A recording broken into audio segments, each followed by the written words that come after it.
How are you doing today? This is Hillary, the marketing mom on a different machine, still same office. But for those of you who don't know me, hi, welcome. The internet is kind of giving us a lot of trouble here today. So, if I'm getting choppy or anything like that, just drop in the comments. You're not hearing me. I'm gonna see if I can pull it up on my phone just to make sure that we are live and you're hearing and seeing me very well. Okay, so um, story for you today. And it kind of obviously it has everything to do with today's topic because just want to make sure we're actually live. I'm just checking my phone here to make sure we've got sound, we've got volume. All right, you're gonna probably hear it. Hi, welcome. Okay, yeah, so we are live. Just gonna put that on mute. All right, so and then I'll be able to see your comments right here on the phone. So great. So why I'm talking about why we choose to fail, because sometimes it's Monday, it's fresh, and most people, from what I know, Mondays tend to be a little choppy. Okay, just like our internet today. It starts off good and then you kind of fumble and then you're trying to catch up because it's the first day of the week and you're thinking to yourself, I really want this to work. All right, that's what you're thinking. So you want to get your week off to a good start. And very often we do everything in our power to actually not start our week off great. And sometimes it just has to do with what is the mindset that we're coming into it with. And last week, Friday, my 15-minute personal development, I listened to a video from Brendon Burchard, and he's telling the story about an Olympic athlete who, in interviewing different people, but in particular this Olympic athlete, high performance Olympic athlete, where he asked him what makes you different from everybody on the blocks, right? And this is a 100-meter sprinter. You could probably guess who it was. He didn't share who it was, but me being an ex-sprinter, I had an idea of who it was, right? And asking what makes you different, because the difference in a 100-meter dash, unless you broke your foot, is a hundredth of a second, if so much. All right, it's like literally everybody comes in, bam, bam, bam, bam, bam. And what makes you know that you're going to win over the next person? And his response was, I'm doing this for my mom. And what happened there is that it's beyond him. It's beyond the timer. It's beyond the clock that's the end of the race. It's beyond the competitors. I'm not doing this to beat lane 8. I'm not doing this to beat lane 5. I'm doing this for somebody else.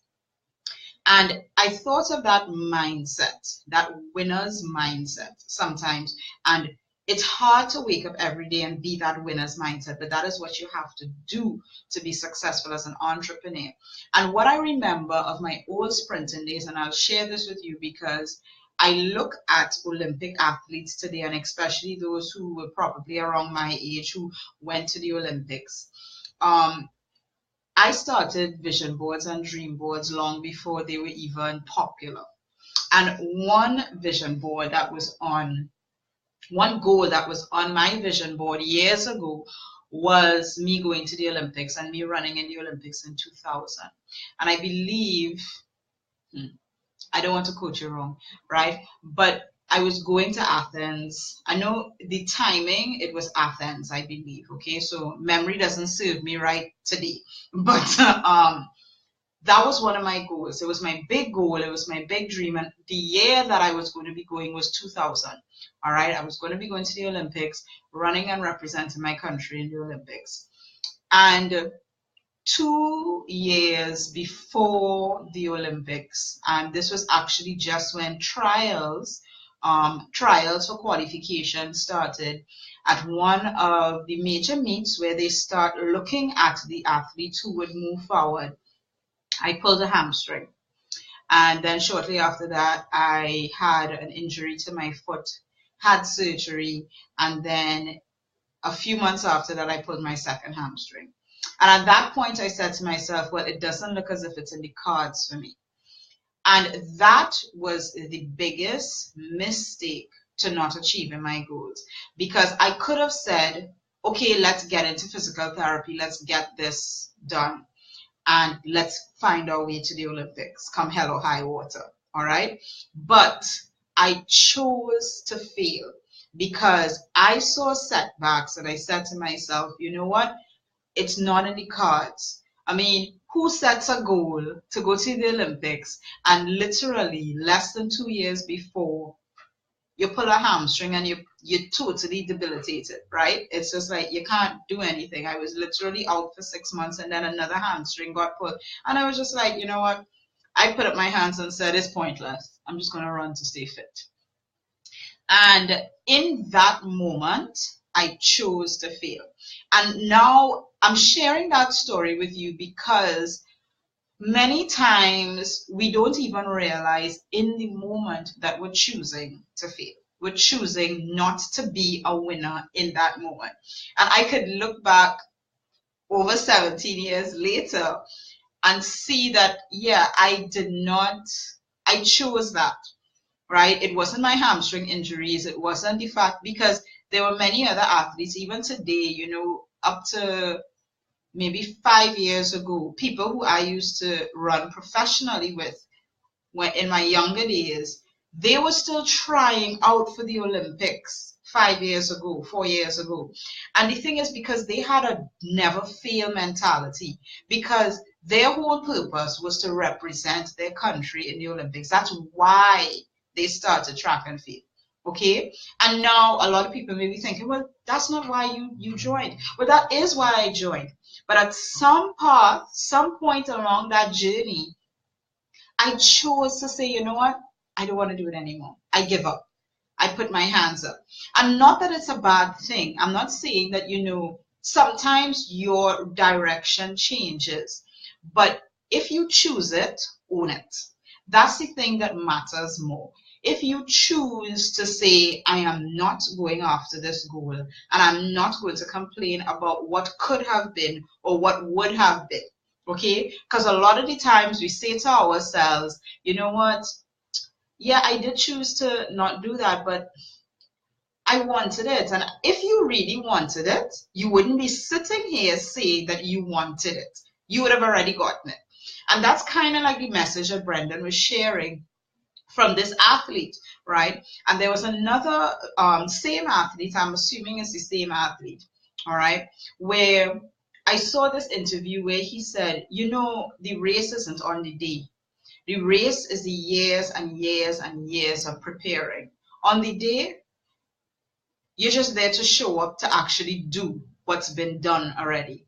And a lot of the times, in entrepreneurship, we don't think about it that way. And I think he said it well. And why I connected with it, because I remember the hours, I remember the long evenings, the days after days of training and practice in the stadium, preparing for literally at the time a 12-second race. Okay, it was like you're preparing and doing all of this work and effort for an 11 to 12-second race. And I want you to think about that for a second, because I remember when there was the first time somebody very close to me made their first $5,000 in one sale. Okay. And when they were asked on an interview, how did that feel? They said, which part? And I want you to think about that again. Which part? The actual seeing the $5,000 in the bank account, or the 10 years of work that went into that event happening? Okay? It doesn't happen overnight, and it does take a really long time. And every day you have to choose to either succeed or you choose to fail. And I want that to be your Monday message today, because you've got to go out there choosing. Every moment of your life, every moment in your business is a choice. I'm going to succeed or I'm going to fail. I'm going to succeed or I'm going to fail. And when you fail, when you choose to fail, own it. When you choose to say, I'm not going to call anybody today about business, own it, because you've chosen to not do something that's going to benefit your business. When you choose not to run an ad, It's your choice. You choose not to do that for your business. When you choose not to put out content, that's your choice, because that is going to help you in your business. Okay? When we choose to fail, own it. That's all. That's all you could do. And then what you need to do the next day is choose to succeed. Because the years of preparation, the groundwork, and everything, one day it's going to show. It's going to show those results that you're looking for. That monetary gain, that trip that you're planning, the vacation that you're planning with the kids, it's gonna come. But you've got to lay that groundwork, that foundation. As an engineer, we always talk about, it takes really long to lay the foundation of a building. All right, it's like buildings go on and on, building and building, and you're thinking to yourself, when is this building going to start showing itself? Right? Because you spend months in a hole laying foundations, digging and paving and putting all sorts of piping underneath ground. Nobody sees that. But as an engineer, again, we're trained to understand that there's a lot of stuff going on behind the scenes, underground, that is what makes a business a business. And you wouldn't realize that until you choose each day to do those things. When you choose each day to do those little things, soon you realize that, wait, I've been doing this for 5 years. Okay, so something's going to happen pretty soon. All right. So Monday, it's the first day of the work week. I want you to go out there and choose success. Choose success. Don't choose failure. Every day of your life, every moment of your life, choose it, because it's going to make a huge difference in your life, in the life of your family, in the life of your children. Okay? I want you to go out there and be the best you can be today and for the rest of your life. Have a great one, and I'll talk to you soon. Bye.